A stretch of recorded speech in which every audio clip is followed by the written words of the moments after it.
ماقبل چند جمعۃ المبارک سے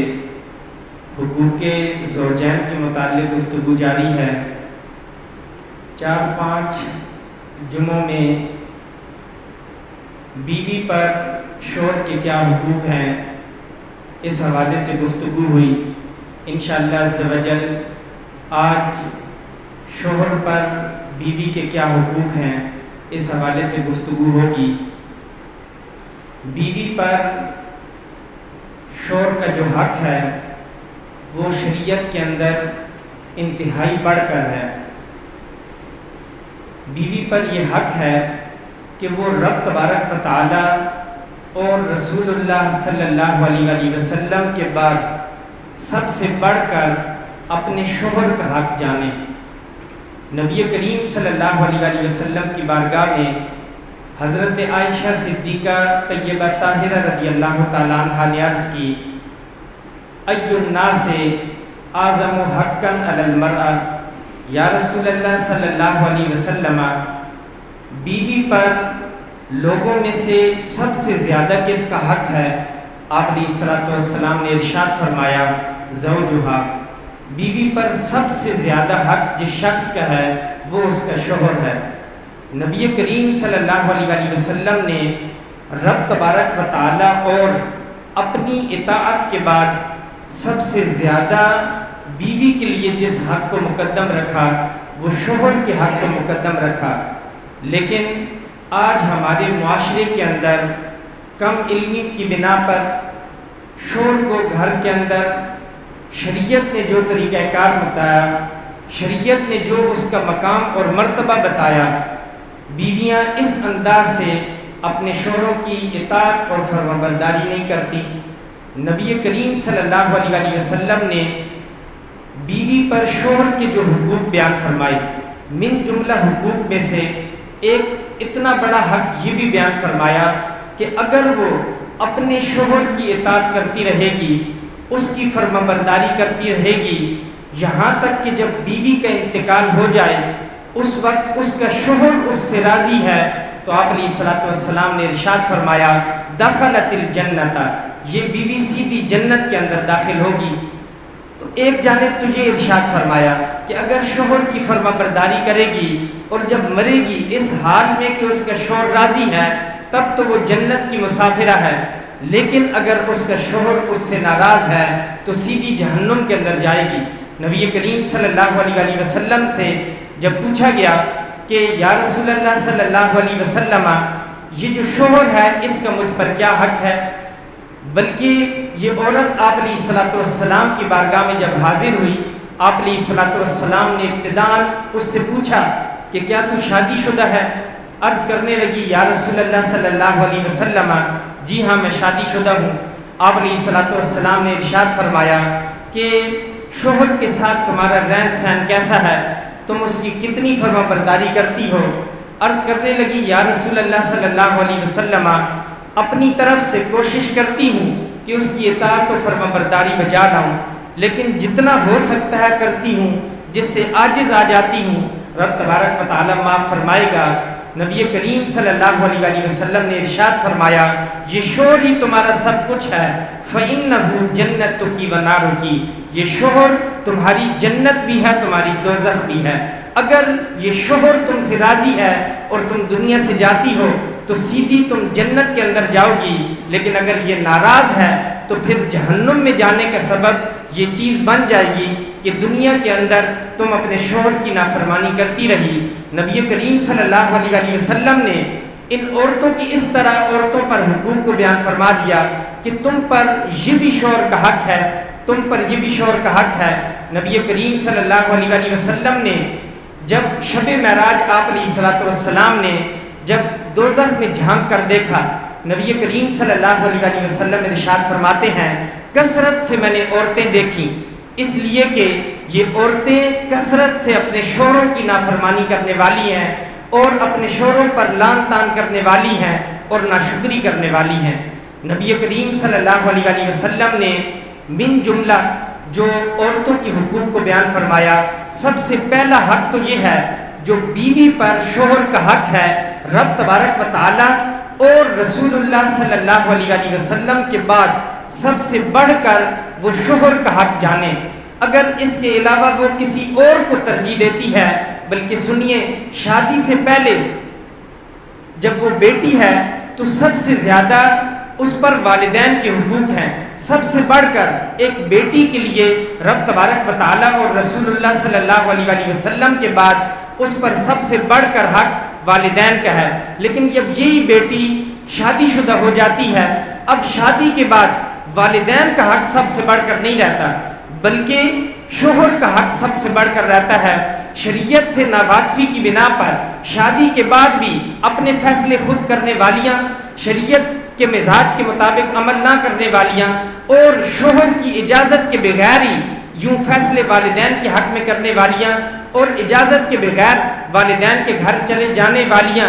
اکثر ایسا ہوتا ہے کہ نوبت طلاق تک آ جاتی ہے، کئی گھر بگڑ جاتے ہیں۔ اس کی وجہ یہی ہوتی ہے کہ اس نے شادی کے بعد بھی اپنے والدین کو ترجیح دی، اپنے والدین کو ترجیح دے گی، لیکن جہاں شریعت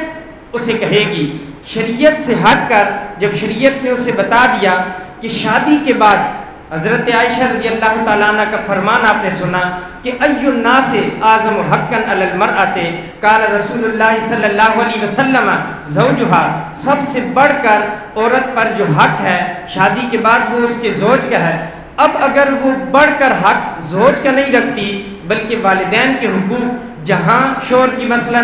یہ اجازت نہیں تھی کہ شوہر کی اجازت کے بغیر والدین کے گھر چلی جائے، اور وہ اجازت کے بغیر ہی چلی گئی، شوہر نے اسے منع بھی کیا تھا کہ تم گھر سے نہیں جا سکتی۔ ایک یہ ہے کہ شریعت کے دائرے کے اندر شوہر رہ کر منع کرتا ہے، اور ایک یہ ہے کہ شریعت سے دائرے کو کراس کرتا ہے، ایک یہ ہے کہ بالکل جانا ہی نہیں ہے، تو یہ تو شوہر کو اجازت نہیں ہے۔ لیکن جو ایک شریعت نے حد بیان کی کہ ایک ہفتے کے بعد اپنے والدین کے گھر جانے کی اجازت دے، اب شوہر یہ کہتا ہے کہ تم ہفتے کے بعد جا سکتی ہو، ہفتے کے اندر اندر تم میری اجازت کے بغیر والدین کے گھر نہیں جا سکتی۔ اب اگر وہ جائے گی تو مجھے بتائیں، گھر امن کا گہوارہ بنے گا یا گھر کے اندر جھگڑے ہوں گے؟ جائے گی تو ضروری سی بات ہے کہ گھر کے اندر جھگڑے ہوں گے اور پھر طلاق تک کی نوبت آ جاتی ہے، اور اس طرح کے فیصلے عورتیں آج کل کرتی رہتی ہیں، جبکہ نبی کریم صلی اللہ علیہ وسلم نے ارشاد فرمایا کہ سب سے بڑھ کر حق وہ تمہارے شوہر کا ہے تم پر۔ من جملہ جو بیوی پر شوہر کے حقوق ہیں ان میں سے ایک حق یہ ہے کہ وہ اپنے شوہر کی جو شوہر کا مال ہے، گھر کے اندر جو اس کا سامان ہے، جو اس کا بستر ہے، اس کی حفاظت کرے، گھر کے اندر موجودہ مال کی حفاظت کرے۔ نبی کریم صلی اللہ علیہ وسلم نے ارشاد فرمایا، حضرت عبداللہ ابن عمر رضی اللہ تعالیٰ عنہ سے مروی ہے، فرماتے ہیں کہ نبی کریم صلی اللہ علیہ وسلم نے ارشاد فرمایا کہ ہر شخص سے اس کے ماتحت کے بارے میں پوچھا جائے گا۔ شوہر اپنے اہل خانہ پر نگہبان ہے، اس سے اس کے بارے میں پوچھا جائے گا۔ حاکم اپنی رعایا پر نگہبان ہے، اس سے اس کے بارے میں پوچھا جائے گا۔ اور عورت اپنے شوہر کے گھر کے اندر نگہبان ہے، کل قیامت کے دن اس سے اس کے گھر کے بارے میں پوچھا جائے گا۔ تو جو اس کا مال ہے وہ اس کی حفاظت کرے، جو اس کا بستر ہے وہ اس کے بستر کو پاک رکھے۔ اگر وہ اس کے مال کی حفاظت نہیں کرے گی، گھر کے اندر مال کے بارے میں فیصلے خود کرتی رہے گی، تو یوں وہ شریعت کو ٹھکرانے والی ہوگی اور رب تبارک و تعالیٰ بھی اس سے ناراض ہوگا۔ نبی کریم صلی اللہ علیہ وسلم کی ناراضی کا سبب بھی بنے گی، شوہر کو معلوم ہوگا، شوہر بھی ناراض ہوگا، پھر لڑائی جھگڑا ہوگا۔ تو یوں یہ معاملات بڑھتے چلے جاتے ہیں جب ہم اپنی بچیوں کو شریعت کے اصول و ضوابط نہیں بتاتے۔ باپ کا یہ کام ہے کہ وہ اپنی بچی کو بتائے کہ بیٹا تمہاری شادی ہو رہی ہے، شادی کے بعد اب وہ معاملات نہیں ہیں جو شادی سے پہلے تھے، شادی کے بعد سب کچھ تمہارا شوہر ہے۔ جب باپ اپنی بیٹی کو کہے گا کہ تم یہاں سے جا رہی ہو، اب تمہاری میت وہاں سے اٹھنی چاہیے، آج تم یہاں سے جا رہی ہو، اب سب کچھ تمہارا شوہر ہے، تمہاری جنت وہ بھی تمہارا شوہر ہے، تمہارے لیے دوزخ وہ بھی تمہارا شوہر ہے، تمہارا مرنا تمہارا جینا وہ تمہارے شوہر کے گھر کے اندر ہے، سب کچھ تمہارا ہے۔ ہاں البتہ اگر شریعت کی خلاف ورزی کرے تو اس وقت تمہیں شوہر کی بات نہیں ماننی، اس لیے کہ شریعت کا مسلم ضابطہ ہے لا طاعۃ لمخلوق فی معصیۃ الخالق، کہ جس کام کے اندر رب تبارک و تعالیٰ کی نافرمانی ہو اس کام کے اندر کسی مخلوق کی اطاعت و فرما برداری نہیں کی جائے گی، بلکہ وہاں رب تبارک و تعالیٰ کا حکم چلے گا۔ اس کے علاوہ جو بھی شریعت جس سے منع نہیں کرتی اور شور تمہیں حکم دیتا ہے، یہ حکم تمہیں ماننا ہوگا۔ جب اس انداز سے باپ اپنی بیٹی کی تربیت کرے گا، یقیناً جب وہ اپنے گھر جائے گی تو گھر کو امن اور سکون مہیا کرے گی، وہ گھر امن کا گہوارہ بنے گا۔ لیکن آج صورتحال یہ ہے کہ بیٹی غلط فیصلے کرے، بہن غلط فیصلے کرے، یوں شکر رنجی ہو جائے، بہنوئی سے بحث و مباحثہ ہو جائے، داماد سے بحث ہو جائے، بھائی بہن کو گھر لے کے آ جاتا ہے، باپ اپنی بیٹی کو گھر لے کے آ جاتا ہے اور اسے طرح طرح کی پٹیاں پڑھائی جاتی ہیں، طرح طرح کے وہ سبق سکھائے جاتے ہیں جو شریعت کے مخالف ہوا کرتے ہیں۔ آئے دن ہمارے پاس دارالافتاء کے اندر کبھی بھائی اپنی بہن کو لے کے آتا ہے، والد اپنی بیٹی کو لے کر آتا ہے، اور بات کیا ہوتی ہے؟ بات یہ ہوتی ہے کہ ہر روز کی خرچی، ابھی کل رات کا مسئلہ ہے، وہ بھائی بہن کو لے کے آ گیا، کہا کہ میں نے مسئلہ پوچھا، کہا مسئلہ یہ ہے کہ ہر روز کا جو خرچہ ہے وہ نہیں دیتا۔ میں نے جب وضاحت مانگی کہ وہ خرچہ کون سا نہیں دیتا، کہا کہ گھر کے سارے اخراجات تو پورے کرتا ہے، بچوں کی فیسیں بھی پوری کرتا ہے، بچوں کے کھانے پینے کا سامان مہیا کرتا ہے، بہن کو سب کپڑے بھی لے کر دیتا ہے، سب کچھ کرتا ہے۔ میں نے کہا پھر مسئلہ کیا ہے؟ کہا کہ وہ روز کے جو ہر روز 100-200 روپے دینے ہوتے ہیں وہ میری بہن کو نہیں دیتا۔ میں نے کہا بہن کیا کرتی ہے؟ وہ بھی ساتھ آئی تھی، وہ کہتی ہے کہ میں جاب کرتی ہوں۔ میں حیرت میں آ گیا کہ جاب بھی کرتی ہے اور گھر کے اخراجات بھی پورے ہو رہے ہیں، اور شوہر پر یہ واجب بھی نہیں ہے کہ ہر روز اس پر یہ واجب ہے کہ گھر کا نظام چلائے، جو خرچہ ہے گھر کا وہ پورا کرے۔ ہر روز کے 100-200 روپے دینا یہ شوہر کی ذمہ داری نہیں ہے، لیکن بھائی بھی یہ کہہ رہا ہے کہ یہ اسے افورڈ کرنا ہوگا ورنہ ہم خلا لیں گے۔ پھر میں نے انہیں سمجھایا، میں نے کہا کہ خلا لوگے تو شریعت کے اندر کورٹ کی خلا تو معتبر نہیں ہے، جب تک وہ خود طلاق نہیں دیتا طلاق تو ہوگی نہیں، اور وہ طلاق دے گا بھی نہیں، وہ تمہیں پریشان کرے گا، ذلیل و رسوا ہو جاؤ گے، پھر آ کر تم پھر دارالافتاء کے اندر آؤ گے کہ اب وہ طلاق نہیں دے رہا۔ بجائے اس کے کہ تم بہن کی خلا کا مطالبہ کر رہے ہو، تم بڑے بیٹھ جاؤ اور یوں کوئی معاملہ طے کر لو۔ اور یہ تو تمہاری بہن جاب کرتی ہے، نوکری کرتی ہے۔ آج کل بہت ساری ہمارے گھروں کے اندر خواتین کہاں جاب کرتی ہیں، لیکن وہ تو تقاضے نہیں کرتی۔ بہت ساری خواتین ایسی ہوتی ہیں گھر کے اندر، ان بیچاریوں کو نان شبینہ بھی میسر نہیں ہے، اپنے بچوں کو اسکول پڑھانے کے لیے فیسیں بھی ان کے پاس نہیں ہیں، اچھے طریقے سے وہ پھل فروٹ بھی لے کر اپنے بچوں کو نہیں دے سکتی، لیکن رب تبارک و تعالیٰ کا شکر ادا کر کر اسی شوہر کے ساتھ زندگی بسر کرتی ہیں۔ پھر ان عورتوں کے بارے میں سنیں، اگر وہ اسی انداز سے دنیا سے چلی جائیں تو رب تبارک و تعالیٰ انہیں جنت عطا فرمائے گا۔ سب کچھ ہونے کے باوجود اب تم گھر بسانے کے باوجود بجائے بھائی کا کام ہے کہ بہن کا گھر آباد کرے، باپ کا کام ہے بیٹی کے گھر کو سنوارے، نہ یہ کہ اپنی بیٹی کا گھر برباد کرے۔ بھائی کا کام یہ نہیں ہے کہ اپنی بہن کے گھر کے اندر دراڑ پیدا کرے، بلکہ اس کو صلح کروانی چاہیے۔ جب میں نے اسے سمجھایا تب اس کا ہوش ٹھکانے آیا، اس نے کہا کہ آپ صحیح کہہ رہے ہیں۔ تو میں نے کہا کہ ہمارے معاشرے کے اندر شوہر سے وہ تقاضے کیے جاتے ہیں جو شریعت کو مطلوب نہیں ہے، جبکہ دوسری جانب شریعت نے جو اسے کہا کہ تمہیں ہر دم شوہر کی فرما برداری کرنی ہوگی، اس کی اجازت کے بغیر تمہیں گھر سے باہر نہیں نکلنا ہوگا، یہ واجب ہے بیوی پر۔ اگر شوہر اسے منع کر دے اور شریعت کے دائرے کے اندر مثلا شوہر اسے یہ کہتا ہے کہ فلاں فلاں رشتہ دار جو کہ قریبی رشتہ دار والدین بھائی بہن کے علاوہ اگر منع کرتا ہے، فلاں جو کزنیں ہیں تمہاری تم ان کے گھر نہیں جا سکتی، فلاں تم جو دوستیں ہیں تمہاری تم ان کے گھر جا نہیں سکتی، اب اگر بیوی بغیر اجازت کے جائے گی تو وہ گناہگار ہوگی۔ نبی کریم صلی اللہ علیہ وآلہ وسلم نے ارشاد فرمایا کہ جب عورت بغیر اذن شوہر کے گھر سے نکلتی ہے، جب تک وہ واپس آتی نہیں ہے فرشتے اس پر لعنت کرتے رہتے ہیں، جتنی بھی چیزوں کے پاس سے گزرتی ہے ہر چیز اس پر لعنت کرتی ہے، وہ لعنت برستی رہتی ہے۔ تو نبی کریم صلی اللہ علیہ وآلہ وسلم نے تو تمہیں یہ حکم دیا تھا، لیکن شوہر نے تمہیں منع کیا اور تم بے اجازت شوہر یوں گھروں کے اندر چلی جاتی ہو، بازاروں کے اندر چلی جاتی ہو، اور پھر شوہر کو طرح طرح کے دلائل دیے جاتے ہیں کہ یہ میرا حق ہے، رب تبارک و تعالیٰ نے مجھے حق دیا ہے۔ کہاں سے تمہارا حق ہے؟ یہ حق تمہارا یہ ہے کہ تم شوہر کی فرما برداری کرو گی، سب سے مقدم شوہر ہے۔ میں آپ کو ایک حدیث پاک سناتا ہوں، عام کتابوں کے اندر نہیں، بڑی بڑی معتبر کتابوں کے اندر لکھی ہوئی ہے، قوت القلوب کے اندر یہ حدیث موجود ہے۔ نبی کریم صلی اللہ علیہ وسلم کے ایک صحابی،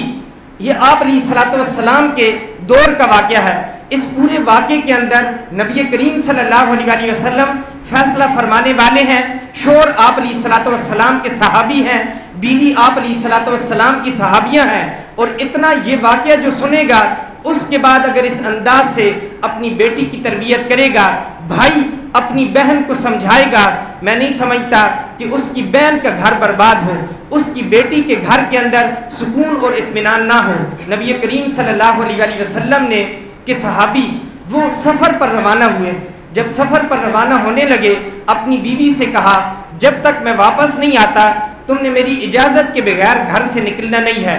تھوڑے دنوں کے بعد گھر میں پیغام آتا ہے کہ اے بہن تمہارے والد بیمار ہیں، لہٰذا تم جا کر بیمار پرسی کر آؤ، عیادت کے لیے جاؤ۔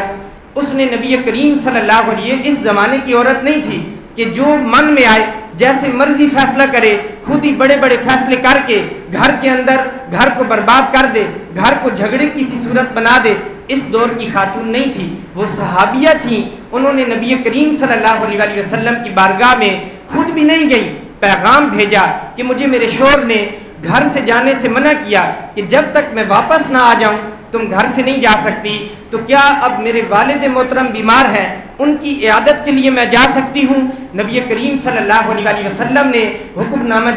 جاری کرتے ہوئے ارشاد فرمایا اطیعی زوجکی، کہ تمہیں اپنے شوہر کی فرما برداری کرنی ہے۔ تمہیں تمہارے شوہر نے کہا کہ میرے آنے تک گھر کے اندر محصور رہنا، تمہیں اس کے آنے تک گھر میں ہی رہنا ہوگا۔ تھوڑے دنوں کے بعد خبر یہ پہنچی کہ آپ کے والد محترم کا انتقال ہو گیا، لہٰذا آپ آئیے۔ تو انہوں نے پھر نبی کریم صلی اللہ علیہ وسلم کی بارگاہ میں پیغام بھیجا، یا رسول اللہ صلی اللہ علیہ وسلم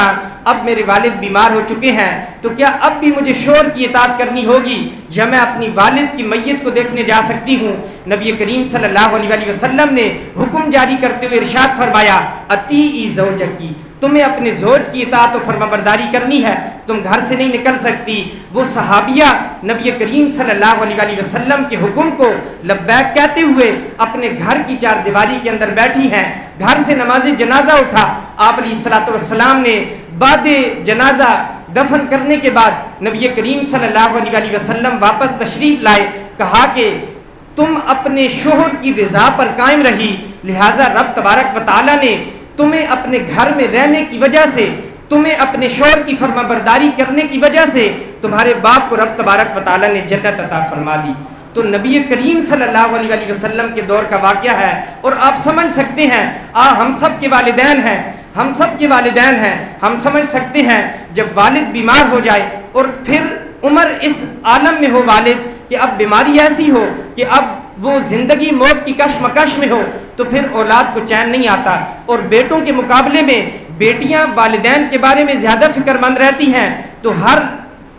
دل کے اندر دل رکھنے والا ہر شخص یہ سمجھ سکتا ہے کہ جب والد بیمار ہو تو حالت کیسی ہو جاتی ہے، اور پھر وہ دنیا سے چلا جائے تو پھر تو اس کی دنیا ہی ختم ہو گئی۔ لیکن اس کے باوجود وہ صحابیاں تھیں، انہوں نے نبی کریم صلی اللہ علیہ وسلم کے حکم کو مانا، اپنے شوہر کی فرما برداری کی۔ تو دنیا کے اندر تھوڑی مشکل پیش آئی، تھوڑا دل افسردہ ہوا، تھوڑا رنج پہنچا کہ آخر دم بھی میں نبی کریم، میں اپنے والد کا چہرہ نہیں دیکھ سکی،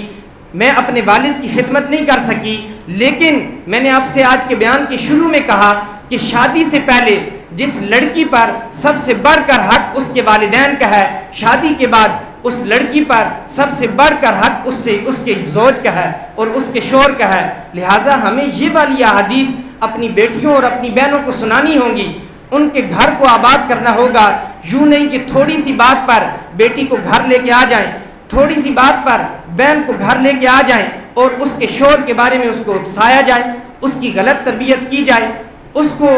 بری پٹیاں پڑھائی جائیں۔ یہ شریعت کا مزاج نہیں ہے۔ شریعت کا مزاج یہ ہے کہ اس کی تربیت اسلام کی روشنی میں کی جائے، اس کی اسلامی تربیت کی جائے، اسے بتایا جائے کہ دیکھو تم ان لوگوں کو دیکھو کہ جو تم سے بھی کم درجے کی ہیں اور پھر بھی وہ اپنے شوہروں کے ساتھ وہ لڑکیاں زندگی بسر کر رہی ہیں، اس انداز سے ان کی تربیت کی جائے تو یہ شوہر پر، بیوی پر شوہر کے حقوق میں سے سب سے بڑھ کر ایک حق یہ بھی ہے کہ اس کی اجازت کے بغیر وہ گھر سے نہیں نکلے گی۔ بیوی کے بے شمار اس طرح کے اور بھی شوہر کے حقوق ہیں جو بیوی پر واجب ہیں، لیکن ہمیں یہ دیکھنا ہے کہ اس معاشرے کے اندر آج کیا اس طرح کی خواتین ہیں کہ جو ان باتوں پر عمل کریں گی کہ بغیر اجازت شوہر کے وہ گھر سے نہ نکلتی ہوں، اسی طرح وہ اپنے شوہر کی مال کی حفاظت کرتی ہوں، اسی طرح اپنے شوہر کو راضی رکھتی ہوں جس طرح کی شریعت نے کہا ہے۔ لیکن ہمیں یہ دیکھنا ہوگا کہ آج ہم نے اپنی بیٹیوں کی کتنی تربیت کی، کیونکہ یہاں عورتیں تو سن نہیں رہی۔ آج میں اگر باپ ہوں تو میرا یہ فریضہ ہے کہ میں اپنی بیٹی کی تربیت شریعت کے آئینے کے اندر کروں، اسے میں نبی کریم صلی اللہ علیہ وسلم کے فرامین سنا کر گھر سے رخصت کروں۔ لیکن اتنا پرفتن دور ہے کہ گھر سے رخصت کرتے وقت ناجائز رسوم کا ارتکاب تو کیا جاتا ہے، مختلف ناجائز رسمیں تو ہوتی ہیں، تو پھر شادی کے اندر، نکاح کے اندر برکت کہاں سے آئے گی؟ یہ وہ نکاح ہے، اس کا خاصہ یہ ہے کہ حضرت آدم علیہ السلام سے لے کر آج تک ہر شریعت کے اندر یہ نکاح تھا۔ بہت ساری چیزیں ایسی ہیں کہ حضرت آدم علیہ السلام کے دور میں نہیں تھیں، بہت ساری چیزیں ایسے ہیں کہ مختلف یکے بعد دیگرے انبیاء کی شریعت کے اندر آتی رہیں، پچھلے نبی کی شریعت کے اندر نہیں تھیں۔ لیکن یہ نکاح اور ایمان، یہ کتابوں میں لکھا ہے، یہ دو باتیں ایسی ہیں، ایمان سے مراد یاد الہی اور نکاح سے مراد جماع زوجہ،